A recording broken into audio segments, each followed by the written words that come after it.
niya.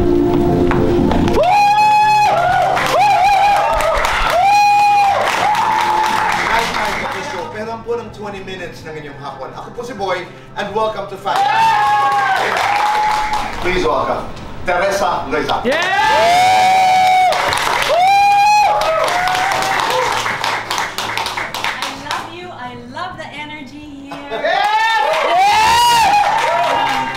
Nasanay na rin kasi akong mag-isa. You live alone in Australia? Yes, I live alone. Okay. Ngayon, siguro sa iba, isipin nila malungkot. Gagawa ko ng paraan eh. Maupo ka na lang ba, tatanggapin mo na malungkot? Hindi, ang dami kong mga kaibigan doon.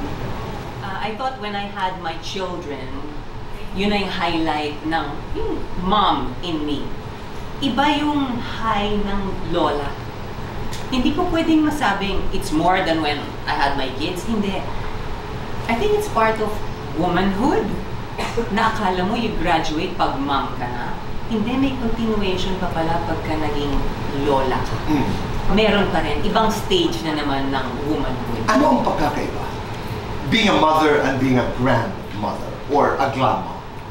Being a grandma, you're still very mom. But then when the real mom comes, you step back. And you have to accept that. I only heard it now when they're older na, well, mom, there were times you weren't there. Sinasabi nila.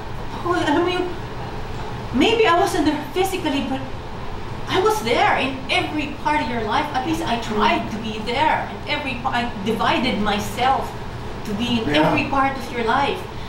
But if I missed out on one day, and that's what you remember, instead of when I was there, sakit nun. Sakit nun. Pero, totoo eh. May mga araw, wala ako dun eh. Okay, rolling 5, 4, 3, 2, action! Kanino ang huling tawa ngayon?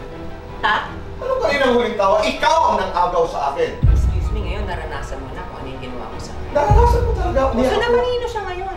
Sino panalo? Ako. Di ba? Nasaan ka ngayon? Tampungan. At doon ka mananatili. Ang lakas ng loob mo? Talagang malakas. Pagkatapos mong... Pero teka, alam mo, no competition to eh. Bakit? Iniwanan ka na eh. Alam mo, kala mo naagaw mo siya. Shut up. Shut up. Hindi, I think ikaw ang mag-shut up. Shut up! Ibaba mo yung daliri mo. Shut up! Yun. Shut up! Hindi ako papayag. Hindi. Hindi. Pati sa tawa, ginagaya mo pa rin ako? Hindi ko alam kung Tumigil bakit ka ako na. tumatawa. Hindi ko alam kung bakit ako tumatawa.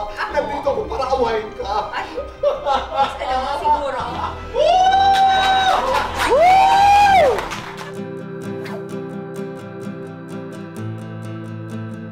Do you ever get tired of hearing other people's stories in life?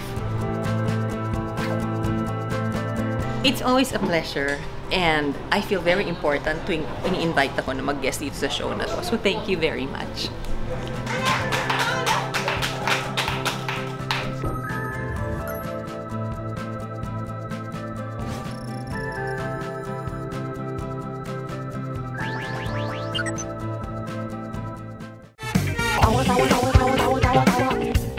You love!